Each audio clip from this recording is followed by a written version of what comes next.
U.S. and Israel strike Iran? Is this prophecy? Sirens. That's how it started.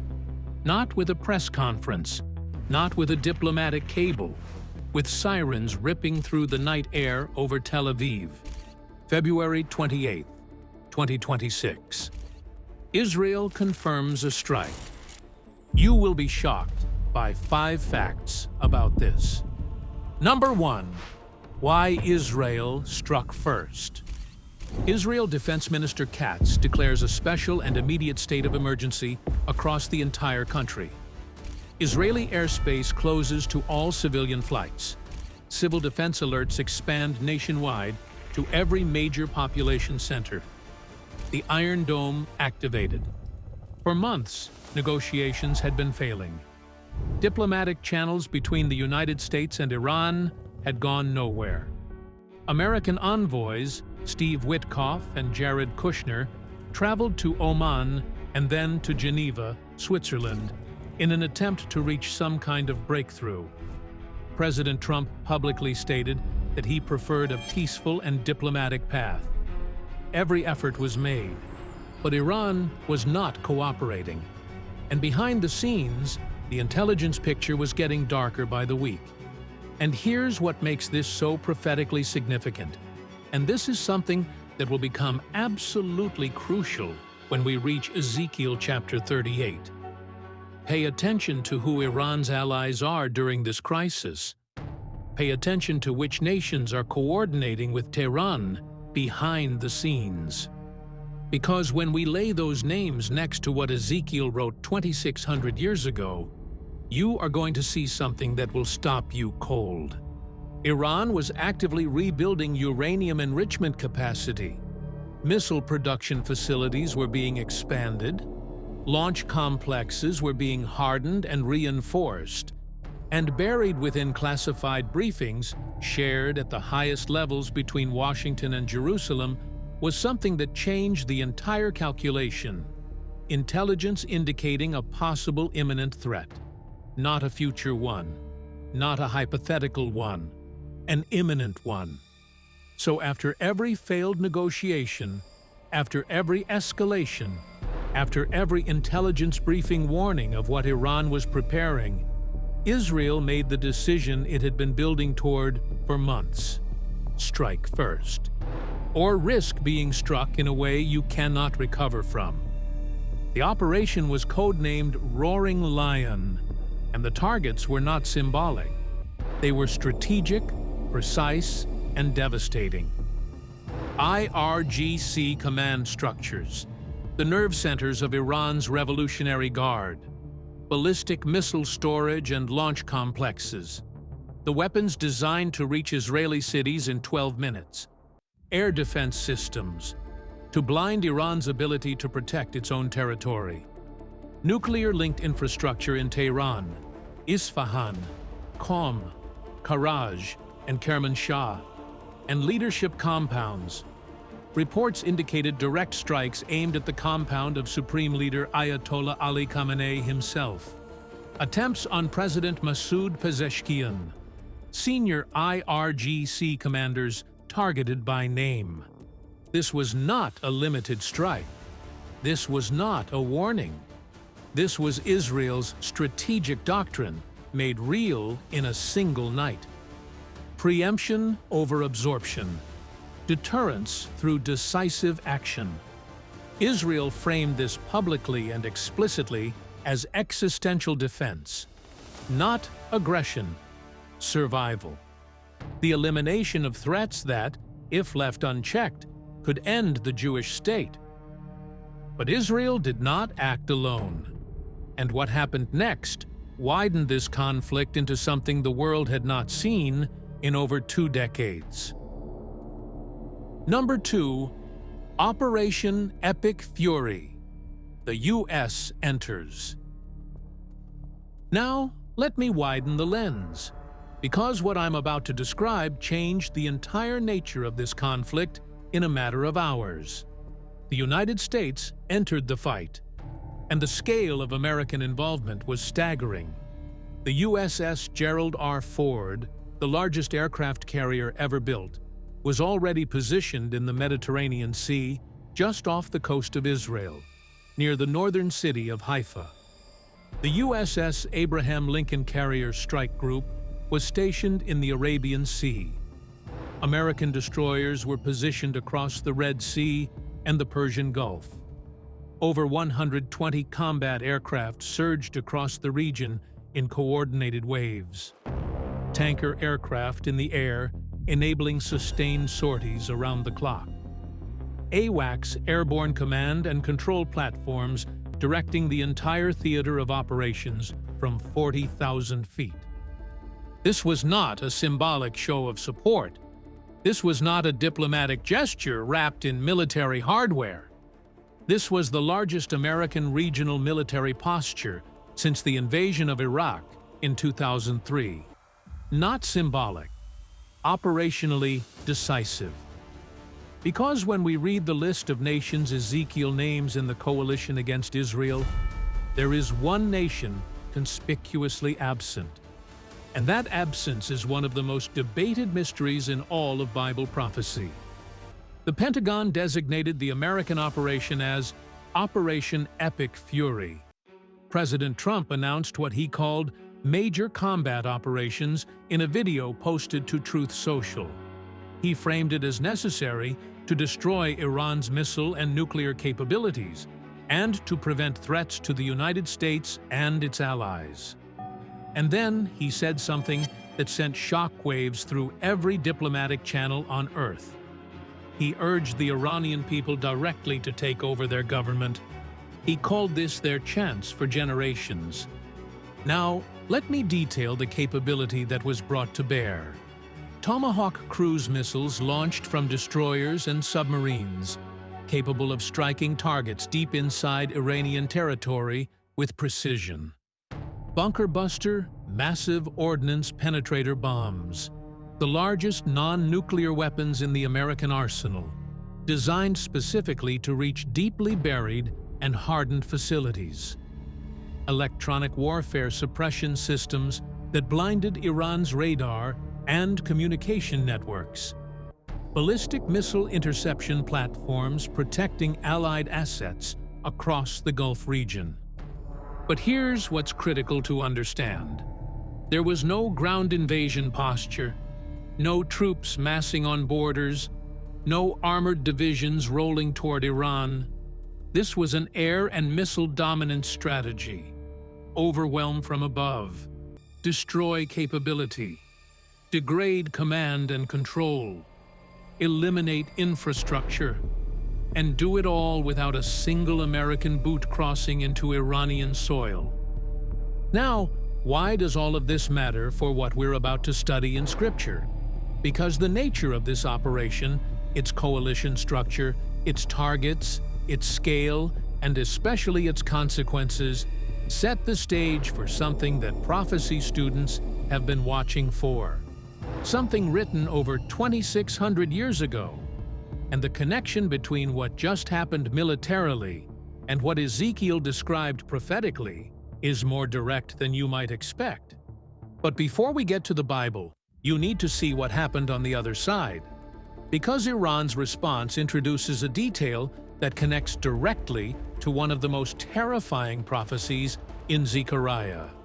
And most people watching the news right now have no idea they're looking at it. Iran responds. Now, let me flip the perspective. Because while the world was watching Israel's strikes unfold, Iran was already launching its response, and it was rapid. Ballistic missiles fired toward Israel, multiple salvos, aimed at population centers, drone swarms deployed in waves designed to overwhelm defensive systems through sheer volume. And the threats didn't stop at Israel. Iran activated its entire proxy network. Hezbollah went on high alert along Israel's northern border, signaling readiness for a second front. Houthi forces in Yemen signaled operational readiness in the Red Sea, threatening international shipping lanes. Iranian-backed militias across Iraq and Syria received orders to prepare. And here's what's chilling about this, and it ties directly to what we'll discover in Ezekiel. This is not just Iran responding. This is a network, a web of allied forces spread across multiple nations, coordinating against Israel simultaneously. When we reach Ezekiel 38, you're going to see that the prophet described exactly this kind of multi-nation, coordinated assault. Not a single enemy, a coalition. Remember that word, coalition. And then came the direct strikes on American targets. Iran launched missiles at U.S. military bases across the Gulf. Al Udeid Air Base in Qatar. Bases in Kuwait. Bahrain, home to the U.S. Navy's 5th Fleet headquarters. Al Dhafra Air Base in the United Arab Emirates. American assets in multiple countries targeted simultaneously. Tehran issued a statement declaring all U.S. and Israeli interests in the entire region legitimate targets.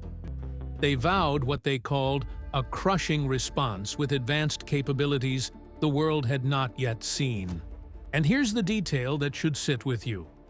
Ballistic missiles launched from Iran take approximately 12 minutes to reach Israel. 12 minutes. That's the window between a launch detection and impact. 12 minutes to grab your children. 12 minutes to reach a shelter. 12 minutes to pray. Israeli bomb shelters filled to capacity. Hospitals moved patients underground. Schools were shut down. Workplaces closed. Public gatherings banned. Reservists called up across the country. The entire nation locked down, bracing for the next wave. And here's something I need you to hold in your heart, not just your mind. Behind every one of these statistics, behind every shelter that filled, behind every siren that sounded, there are real families, real children, real fear. And it's not just in Israel. There are reports of a girls' elementary school struck in southern Iran. We will come back to this, because the human cost of what's happening demands more than analysis. It demands grief. And the retaliation was not slowing down. It was accelerating. But this was no longer just about Israel and Iran, because what happened next pulled the entire world into the crisis. Because the shockwaves from this conflict didn't stop at the borders of Israel or Iran. They reached every continent on Earth within hours. Oil markets spiked immediately. The Strait of Hormuz, the narrow maritime choke point through which roughly 20% of the world's entire oil supply passes every single day, was suddenly under threat. If Iran disrupted traffic through that strait, even temporarily, the global economy would buckle. Energy prices surged overnight. Global shipping companies began rerouting vessels around the Cape of Good Hope, adding weeks to delivery schedules. Stock markets trembled as futures contracts priced in the possibility of sustained conflict. Russia condemned American involvement publicly and forcefully, calling it a violation of international law. And here's something that should grab your attention and hold it. Just days before the strikes began, Russia and Iran had conducted joint naval exercises.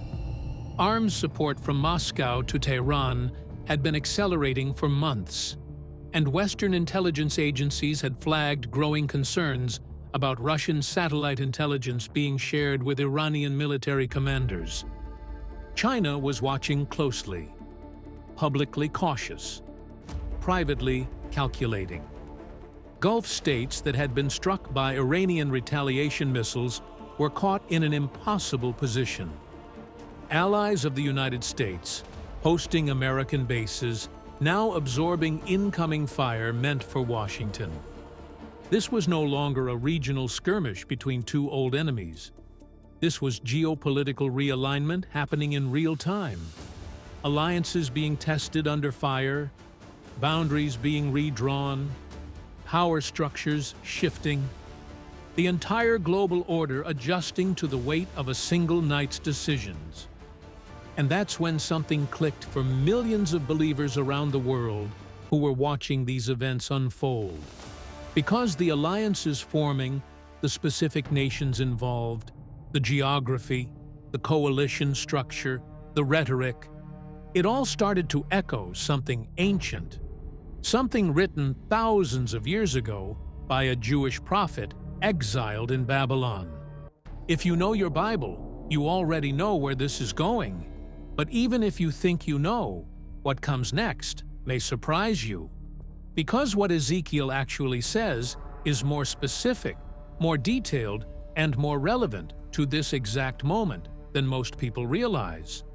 And there is one condition in the prophecy, one single detail, that tells us with startling clarity what this moment is and what it is not. Most prophecy teachers skip right over it. I will not. What Ezekiel actually says. Ezekiel was not a casual observer. He was a Jewish priest, a man trained in the law, taken captive to Babylon during one of the darkest periods in Israel's entire history. The year was approximately 597 BC. The Babylonian Empire had invaded Judah. The temple, the center of Jewish worship, the dwelling place of God's presence, was about to be destroyed. The people were scattered. The royal line appeared to be finished. The land promised to Abraham was occupied by a foreign power. And from every human perspective, the nation of Israel was done. Finished. Erased from the map of history. And yet, in the middle of that darkness, in exile, far from Jerusalem, God gave Ezekiel a series of visions, not just about the exile, not just about Babylon, about the far future, about the latter days, about events that would unfold thousands of years after Ezekiel's bones had turned to dust. And here's what's critical to understand about the structure of Ezekiel's book, because this is something most people miss, and it changes how you read chapters 38 and 39. Ezekiel 36 and 37 describe the restoration of Israel, the dry bones coming back to life, the nation being regathered from among the nations, the people returning to the land. That prophecy was fulfilled in 1948 when Israel became a nation again after nearly 2,000 years of exile. It is one of the most extraordinary fulfillments of biblical prophecy in human history. And then, immediately after the restoration prophecy, comes Ezekiel 38. The invasion that follows the regathering. The attack that comes after Israel has returned to the land. The timing is not accidental. The sequence is deliberate. First, Israel is restored. Then, Israel is attacked. We have already witnessed the first part. The question is whether we are now watching the stage being set for the second. Now let me read you the prophecy itself, and I want you to listen to every name, every detail, because each one matters. Ezekiel 38, 1-6.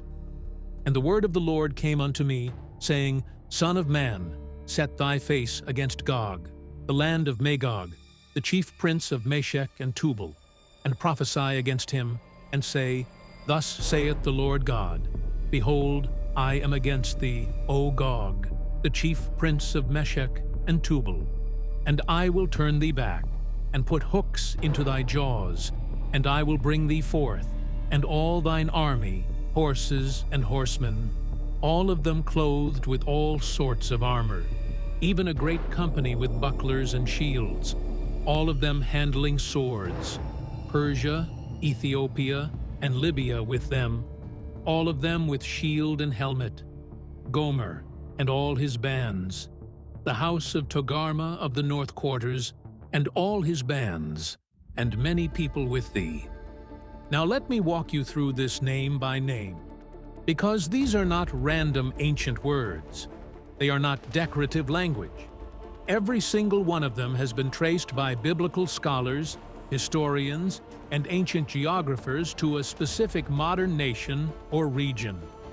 And when you see the full list laid out alongside tonight's headlines, you are going to understand why millions of believers have their Bibles open right now.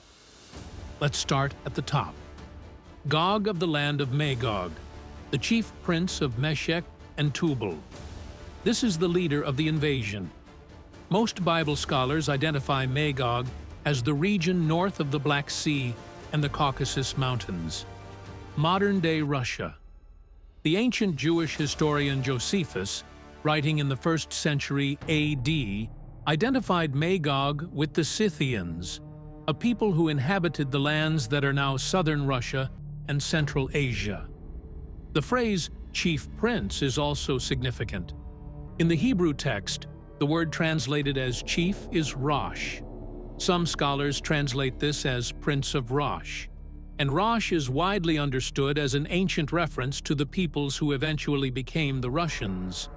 Whether you translate it as Chief Prince or Prince of Rosh, the geographic direction is unmistakable. Ezekiel later confirms this in verse 15, identifying the leader as coming from the far north. If you draw a line due north from Jerusalem on a map, passing through Turkey, through the Black Sea, through Ukraine, you arrive in Moscow. Russia is directly, geographically, due north of Israel, the far north. And here's something that should make you sit up and pay attention. Remember what I told you earlier about Russia condemning the American strikes? Remember the joint naval exercises with Iran just days before this operation? Remember the intelligence concerns about Russian satellite data being shared with Iranian military commanders? Hold all of that, because we're about to see where Russia sits in Ezekiel's coalition. And it's not on the sidelines. It's at the head of the table. Meshech and Tubal. These are ancient regions located in what is now modern Turkey. The Assyrian records from the 8th and 7th centuries BC reference Mushki and Tabal as kingdoms in the area of central and eastern Anatolia, modern-day Turkey. And here's the detail that makes this even more striking. Turkey appears multiple times in this coalition under different ancient names. Meshech and Tubal are Turkey. And as we'll see in a moment, Gomer and Togarmah are also linked to Turkey. Ezekiel mentions Turkey more than any other nation in this coalition aside from the leader. That tells you something about Turkey's significance in this end times alliance. And now we come to the name that connects this prophecy directly, unmistakably, to tonight's events: Persia. Right there in the text, named explicitly, not symbolically, not through a vague metaphor that requires interpretation, not through a code word or a typological reference, explicitly, by name, Persia. Persia is the ancient name for modern-day Iran. The nation was called Persia internationally until 1935, when it officially adopted the name Iran. But even today, the Iranian people refer to their heritage, their culture, their civilization as Persian. The identification is not debated. There is no scholarly controversy here. Persia is Iran, period. And Persia is listed as a direct, named member of this coalition that comes against Israel in the latter days. Let that land for a moment. Let the weight of it settle. The nation that Israel struck tonight. The nation that is launching ballistic missiles at Tel Aviv right now. The nation whose leadership compounds and nuclear infrastructure are burning as we speak. The nation whose supreme leader may have been directly targeted in this operation. That nation, Iran, is named by name in a 2,600-year-old prophecy about an invasion of Israel in the last days.